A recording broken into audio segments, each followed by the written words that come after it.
Hey guys, how's it going? With the High Life DLC out, one of the new mechanics that we have to play around with is called the Panorama Effect. It's a very simple mechanic, honestly, at its core. There's not a lot to it, and depending on your playstyle, you may or may not really care too much about it, or you may care about it a lot. So let's get into it and let's just talk about the Panorama Effect and exactly what it is, what it does, and what you can do to maximize it. So, to put it simply, the panorama effect is literally how good of a view do your people have from their skyscrapers. Engineers and investors all have the same levels of panorama effect. It can go from 0, no panorama effect, up to 5, which is intense. The less obstructive view, the less obstruction on the view that the skyscraper has, the higher your panorama effect is going to be, okay? So let's take a look at a few examples real quick. As you can see right here, this engineer has an intense panorama effect. Now, the intense panorama effect comes with a bonus of 15% income, and you gain 25 residents for each of the goods supplied: glasses, coffee, electricity, and light bulbs. So that's a total of 100 extra residents for having an intense panorama effect. We take a look right here. We have a no panorama effect on this engineer. Now you'll see there is no penalty. You do not get penalized for having no panorama effect. So don't worry about it if you don't have a panorama effect on one of your buildings. You don't get penalized. You just don't get the bonuses associated with it. Now, for every level in between, there are multiple levels, then it does go up to different amounts. The weak panorama effect has a 5% income bonus, as well as plus 5 bonus residences. The moderate panorama effect comes with 7% income bonus and 10 bonus residences. The decent panorama effect gives you 10% income bonus and plus 15 bonus residences. The strong effect gives you 12% income per house and a bonus residence of 20. And then, of course, the intense we already looked at, it gives you 15% and 25 bonus residences. Now, those are on engineers. The investors have the same levels. It goes from the smaller values all the way up to a 15% income bonus and 25 bonus residences. But on investors, you get the bonus residences on champagne, cigars, chocolate, steam carriages, and electricity. So you gain even more bonus residences on the investors than you do the engineers. Now let's take a look at the in-game tutorial and kind of cover some of the stuff that it talks about. You can find the in-game tutorial by clicking on any High Life related thing. You can either, the shopping arcade or the skyscrapers, whatever. Click on it and you'll be taken to the in-game tutorial for High Life. Let's take a look at the panorama effect benefits, all right? So as we said earlier, they want an unobstructed panoramic view. So this is what creates a panorama effect. It increases the population and it reduces its maintenance cost. Now, it does not reduce its maintenance cost directly. What it does is it increases the amount of income. If we take this right here, we can see that the maintenance.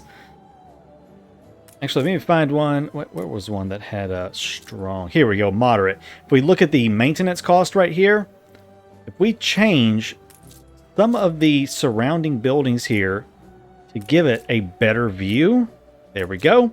You see, it has now gone to strong from decent. And it still has the 1944 maintenance cost, okay? Let's upgrade those again just to show you. It's still moderate. It's still 1944. So the maintenance cost does not change. The wording's a little off right there. What it actually does is it increases the income, which offsets the maintenance cost, all right? So you may have upgraded a lot of skyscrapers at first and all of a sudden realized your income tanked. That's because your panorama effect is probably not that good and you're not getting a lot of bonus income to offset those maintenance costs. So let's talk real quick now about the radius of everything. Now, again, in the tutorial, there is the radius button right here, the radius tutorial, and you can see how the radius is calculated, okay? So right here, a skyscraper level 1, it just takes into account the 4 adjacent skyscrapers. For a level 2 skyscraper, it's going to take into effect the 5 surrounding it, directly surrounding it, and 1 across the road. Obviously, you're always going to have it on a road. So it's going to be 1 across the road, and then the 5 directly around it. A level 3 skyscraper is all skyscrapers in a square around it. A level 4 skyscraper is, again, every single skyscraper around the main one, and then 1 to the top and bottom. Then a level 5 skyscraper is, again, the square, and then the 2. So as it levels up, it does count more and more skyscrapers into the calculations.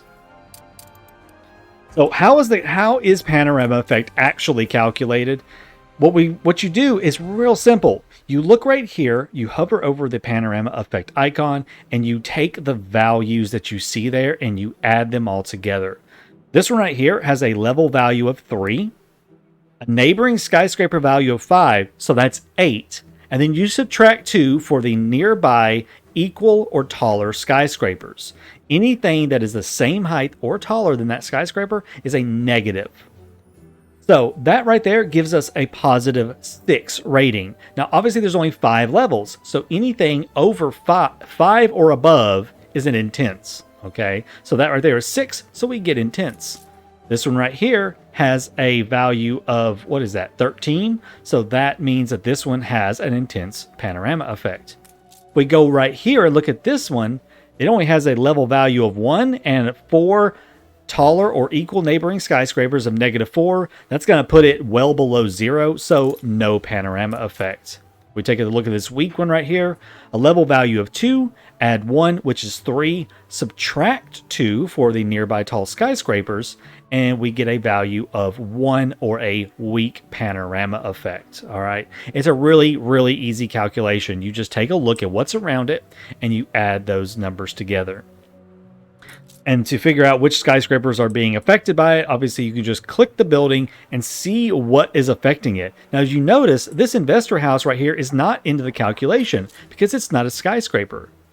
Now, this right here, it has a strong panorama effect. If I upgrade this investor residence to a level 1 skyscraper, this thing has gone to intense now because we added a neighboring skyscraper, and now it has a positive over 5 balance on the panorama effect, and so it is now intense.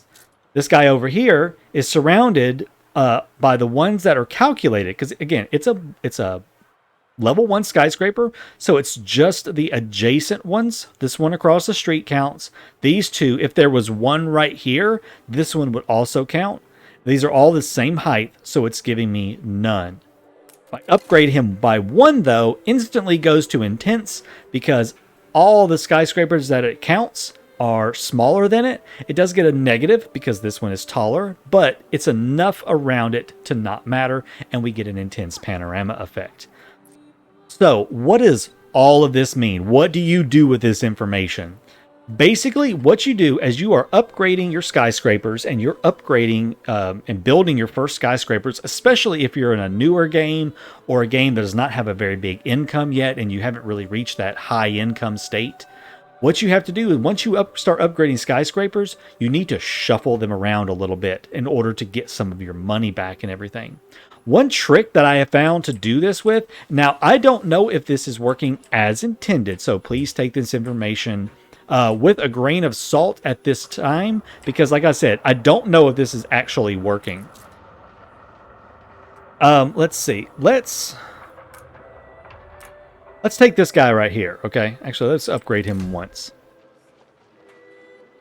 and I'm gonna shift him around just ever so slightly. Okay, we take a look right here. This investor is getting, you know what?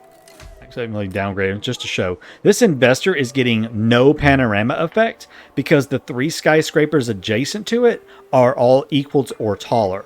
Now, these are level 2 engineer skyscrapers, okay? These are all level 2 engineer skyscrapers. If I upgrade this investor to a level 2, now the investor, all these engineer skyscrapers are considered smaller. Okay, I don't know if that's working as intended at this point in time.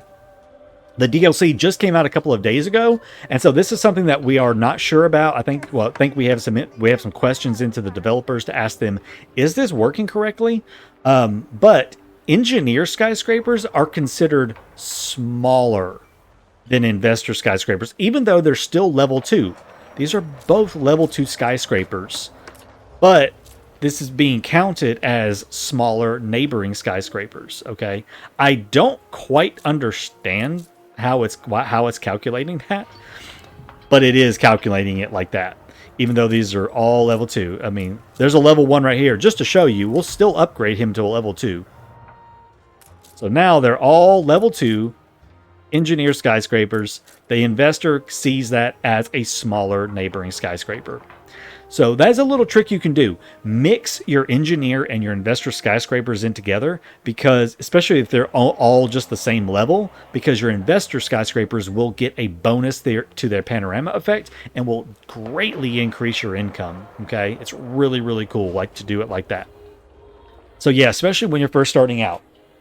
Mix up your skyscrapers a little bit. Try not to have entire lines of the same height, of the same type. You don't want a whole line of engineer skyscrapers of the same height, because you'll get no panorama effect and you'll be paying extra and you won't get anything to offset the cost of the maintenance. So try to mix things up and stagger stuff. All right, guys, and that is it. That is literally all the panorama effect is, okay? It is just a simple calculation of the skyscrapers around whichever one you've selected, and if it has a good view. That's really all panorama effect is. It's a very, very simple. There's not much to it. It's a simple calculation. Now, where it comes in handy a lot is if you are a min-maxer. If you are going for record population numbers, you're going to care a lot about maximizing that panorama effect to the intense level on as many of your skyscrapers as possible, so you get the maximum amount of population that you possibly can in each one. Now, to me, the jury is still out on the best way to do it. That was a really odd, loud noise. Thank you, game. To me, the jury is still out on the best way to lay out the skyscrapers for the maximum effect. I've seen a couple of people say to do a row of 4, a row of 5, a row of 4, a row of 5, a row of 4, and so on. You do it like that. And that may be the most efficient way to do it, but I still haven't seen a good calculation on if it's truly the best way to do it or not. So, play around with it. Try to come up with your own ideas about the best way to maximize your panorama effect, if you care about something like that, about maximizing population. If you are a beauty builder or just a casual player, honestly, the panorama effect has no effect really on you, other than just making sure to balance it out with your income and stuff. Other than that, the panorama effect is really just a side mechanic that you can kind of just let go, ignore, do your own thing. You will naturally get good panorama as you upgrade your skyscrapers. So kind of play it how you want to. If you want to min-max, find the good way that works for you. Try those rows of 4s and 5s and see if that works for you, or something else might. Or if you don't care about min-maxing your population, then just go ahead, upgrade stuff the way you want to, make the skyline look as cool as you want it to, and you will, by just sheer luck, get good. Or actually, I shouldn't say sheer luck, just sheer normal gameplay, you're going to get a good panorama effect on stuff. Don't worry about if something has only a weak panorama effect. You've probably got plenty of other stuff with intense panorama effects to help offset the costs of everything. So honestly, wouldn't worry about it, guys. Play how you want, and panorama effect will work for you no matter what. Alright guys, and that is it for me for this little guide right here. I hope it helped you understand the panorama effect a little bit more. Again, if you need some more help with it, just be sure to check out that in-game tutorial. It does go over all the calculations, all the radiuses, and all the benefits and effects of it. And I will catch you guys later. Thank you so much for watching. Hope you have a great day. I will see you in the next video. Take care.